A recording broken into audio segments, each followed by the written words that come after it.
Posibleng may kinalaman daw sa 18 dating bodyguard ni Zaldico ang umano'y banta sa Senado. Ayon po yan kay Senador Sherwin Gatchalian. Work from home hanggang bukas sa Senado, batay po sa memo ni Gatchalian. Saksi si Ian Cruz. Kahit naka-work from home ang kanilang mga empleyado ngayong araw, mahigpit pa rin ang seguridad sa Senado na nasa ilalim ng heightened security alert. Kasunod pa rin yan ng intel na ibinahagi ni NBI Director Melvin Matibag na may seryosong banta umano sa Senado. Kaya dinagdagan ng mga pulis. Sinasala rin ng husto ang bawat pumapasok habang suspendido naman ang pagtanggap ng bisita. Pero gaano nga ba katindi ang sinasabing seryosong banta? Hindi ko lang masabi in detail. No?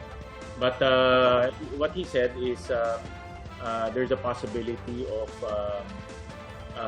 na merong manggugulo, no, sa Senado.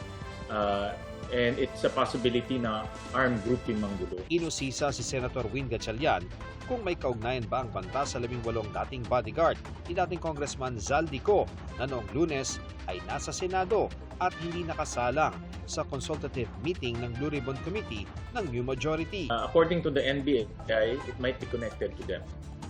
So that's why out of abundance of caution, we took these steps para lang masigurado natin na hindi apektado yung mga empleyado.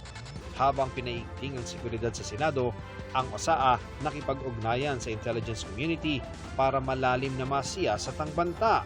NICA, PNP, and the Armed Forces. Ano yung nirelay nyo sa kanila? Seeking for to verify and validate yung information ni NBI Director. Sino daw yung manggugulo? Yung 18 ba yun? Yun ba ang nasa specific intel? Wala akong information on that. No. That's why we're asking the different intelligence community to help us on this information. Sinisika pa naming makuha ang panig ng 18 dating bodyguard ni Ko sa pamamagitan ng kanilang abogado ang si Attorney Levy Baligod.